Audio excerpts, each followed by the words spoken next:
Tiếp chương 162 đến chương 164, tiếp phần trước. Chuyển cảnh đến phòng bệnh của Lục Phong nằm.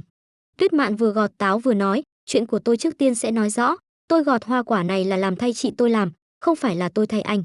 Nhưng mà vì em mà chịu một dao, vết thương vẫn còn chưa lành đây, không có công lao phải có khổ lao chứ. Tuyết Mạn nhét nguyên cả quả táo vào mồm Lục Phong, ăn của anh đi nói nhiều quá. Lục Phong nhìn về Tuyết Mạn nói, trong em và chị hai bình an vô sự, anh thấy mình bị thương cũng đáng. Tuyết Mạn đứng dậy mặt quay đi nói, về sau đừng làm chuyện bao đồng như vậy, thật sự ngu ngốc, tôi đi đây. Còn nữa, cảm ơn anh đã cứu tôi một mạng. Tuyết Mạn đi ra thì va vào Thiếu Thiếu, cô không có sao chứ? Có sao thì tôi còn đứng đây à, lần sau nhìn đường cho rõ vào, đại thiếu gia mỗi ngày ngồi xe chắc ít đi bộ lắm. Nhìn Tuyết Mạn đi, Thiếu Thiếu cảm thán một câu, cô gái này miệng lưỡi chua ngoa quá. Một chút quà nhỏ, mong anh nhận cho, tình hình anh thế nào rồi?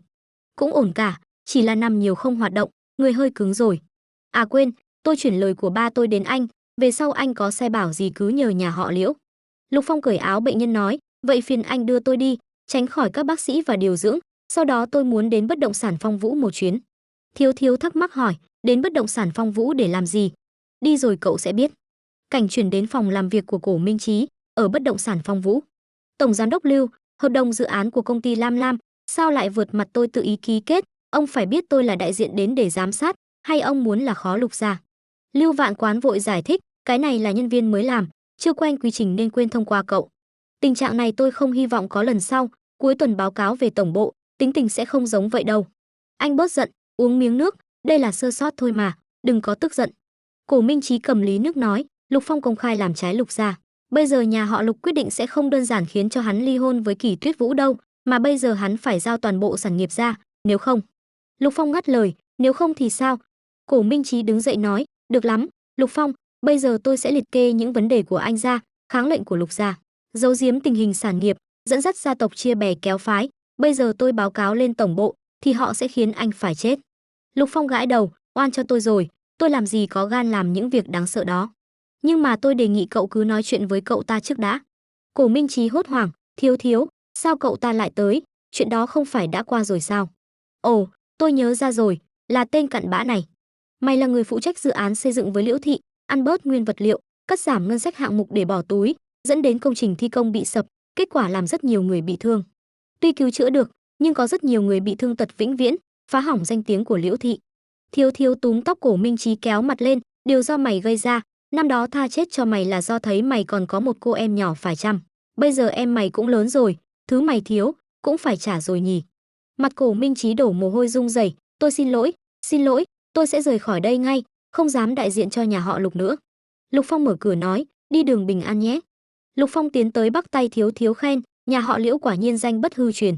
Là Phong thiếu, dụng quân như thần. Lão Lưu, ông nói đi, trong 28 ngày chúng ta có thể hoàn thành kế hoạch không? Lưu Vạn Quán mặt quả quyết, nhất định có thể, nhưng mà lão nô tò mò, sao phải là 28 ngày? 28 ngày sau, có việc quan trọng liên quan đến Tuyết Vũ, bây giờ chưa tiện nói. Vậy tôi không hỏi thêm nữa, cậu từ bệnh viện chạy ra đây, nếu cô Tuyết Vũ mà biết được thì không hay đâu. Lục Phong chợt nhớ lại, phải về bệnh viện thôi, Tuyết Vũ mà biết mắn chết. Chuyển cảnh đến bệnh viện, Tuyết Vũ vào phòng bệnh không thấy Lục Phong đâu liền tức giận, Lục Phong này, có biết mình là bệnh nhân không thế? Lúc này Lục Phong vừa đến nắm tay Tuyết Vũ nói, đừng có giận mà, anh có việc gấp nên mới rời khỏi bệnh viện một lúc. Tuyết Vũ như mụ la sắt kéo má Lục Phong, chuyện gì gấp mà còn quan trọng hơn sức khỏe của anh chứ, chẳng may trên đường vết thương bị nứt ra thì phải làm sao? Em sợ lắm, nếu vết thương của anh không khỏi thì sao, em không biết nên làm gì. Lục Phong ôm Tuyết Vũ an ủi, được rồi không sao đâu, nếu một ngày anh không may xảy ra chuyện gì ngoài ý muốn, em tuyệt đối đừng có thủ tiết thờ anh, mà phải gả cho một người đẹp trai hơn anh đấy. Tuyết Vũ đấm vào ngực Lục Phong, đồ đáng ghét, em không thèm, Lục Phong anh là đồ khốn. Lục Phong cười, được rồi mà, anh sai rồi. Lục Phong, anh có thể có chuyện giấu em, nhưng anh đừng lấy bản thân mình ra để chơi đùa. Lục Phong vui vẻ nói, chồng em khỏe lắm đó, khôi phục nhanh lắm, Tuyết Vũ em cũng ngủ với anh rồi, em là rõ ràng nhất. Tuyết Vũ che miệng Lục Phong, cái miệng của anh, sao lại bắt đầu ăn nói lưu manh rồi. Cửa tự nhiên mở ra, bước vào là chị họ của Tuyết Vũ, tên là Kỳ Ngọc Quỳnh. Chị nghe nói chồng cô bị du côn lụi cho nằm viện à? Chị Quỳnh, sao chị lại ở đây? Tuyết Vũ nghĩ, lúc trước chị ta không thèm nhìn nhà mình, sao giờ lại tới bệnh viện thăm Lục Phong chứ? Cô cũng là giám đốc rồi, hôm nay tôi đến thăm ông chồng đang nằm viện của cô, cũng chúc mừng cô cướp được chức giám đốc công ty Kỳ thị. Sao chị lại nói thế? Tôi đi cướp lúc nào? Di chúc của bà nội lúc qua đời giấy trắng mực đen rõ ràng. Ấy ra, tôi nói nhầm thôi mà, Tuyết Vũ chắc cô không nhỏ mọn tính toán với tôi đâu nhỉ. Đây là đồ bố mẹ tôi gửi cho cô và chồng cô, cũng mấy chục triệu đó. Mấy người bình thường chắc là cũng chưa ăn, đừng khách sáo, mau nhặt lên mà nấu ăn đi. Ấy chết, tôi không cẩn thận đá phải, cô tự cầm lên đi nhé, chỗ đồ này vừa hay có thể giúp chồng cô bồi bổ cơ thể đó. Tuyết Vũ không biết trả lời sao. Lục Phong nói, xin lỗi nhé, bây giờ tôi bị thương không ăn được đồ bổ, đồ ăn phải thanh đạm. Tuyết Vũ, lúc chúng mình còn đang yêu nhau, chúng ta hay đi ăn mì, bây giờ không ăn được đồ dầu mỡ, em có thể nấu cho anh một bát cháo được không? Tuyết Vũ nghĩ, yêu nhau, chẳng phải mình và Lục Phong kết hôn luôn sao, chờ đã, mình hiểu ý rồi. Chị Quỳnh, chỗ đồ bổ này chị cứ giữ lại cho chị và người yêu chị ăn, người yêu chị cần phải bồi bổ lắm đấy, trông chị thương hỏa thế kia chắc hẳn anh ta không được ấy nhỉ. Chuyện là vừa lúc nãy Tuyết Vũ vào nhóm chat biết được là Kỳ Ngọc Quỳnh mới chia tay bạn trai. Ý chết, xem trí nhớ của tôi này, chị chia tay với người yêu lâu rồi đúng không? Chẳng trách tâm trạng chị lại khó ở như vậy. Kỳ Ngọc Quỳnh tức giận mắng Tuyết Vũ, tôi chia tay thì liên quan gì đến cô? Vậy chồng tôi bị thương có liên quan gì đến chị? Kỳ Ngọc Quỳnh tức dẫm túi đồ mình mang tới, lòng hảo tâm của tôi lại bị đối xử như vậy, đồ bổ này coi như cho chó, bà đây còn có việc, không nhiều lời với mấy người nữa. Lục Phong cười vui vẻ vỗ tay khen Tuyết Vũ, bà xã, em ngầu quá, người phụ nữ đó tức quá chạy rồi. Là anh nhắc nhở mà, nếu anh không nhắc thì em không nhớ ra Kỳ Ngọc Quỳnh đã chia tay bạn trai. Chuyển cảnh ra ngoài bệnh viện, Kỳ Ngọc Quỳnh gọi điện thoại cho ai bảo, sắp xếp đi, lúc Lục Phong xuất viện, trực tiếp phái người đem cả nhà Kỳ Ngọc Thụ mới đến nhà tôi ăn cơm, chuyện này đừng vội cho bọn họ biết.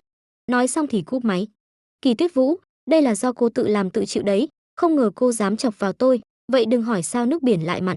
Chuyển cảnh mấy ngày sau tại bệnh viện, bác sĩ nói với Lục Phong, cơ thể của anh hồi phục rất nhanh, quay về anh có thể rèn luyện từ từ là được, đừng có vận động quá độ. Lục Phong nhìn về Tuyết Vũ, bác sĩ nói rồi đó, không được vận động quá mức, xin lỗi em Tuyết Vũ, buổi tối chúng mình đành ngủ sớm vậy. Tuyết Vũ đỏ mặt xấu hổ, em biết rồi, anh đừng nói nữa. Lục Phong, chị Quỳnh với cả nhà ta tới tiệm ăn cơm, nói là chúc mừng anh xuất viện. Vậy à, chị ta đã mời rồi, chúng ta cũng chẳng có lý do gì để không đi cả. Cảnh chuyển đến nhà hàng, mẹ vợ và bố vợ Lục Phong đang nói chuyện với nhau. Lục Phong xuất viện còn mời cơm, lúc Tuyết Vũ lên nắm quyền, sao nó không mời, mặt mũi thằng Lục Phong to thế à? Kỳ Ngọc Thụ nói, chả phải Lục Phong cũng là người nhà ta hay sao, bà nói ít thôi, ăn nhiều vào.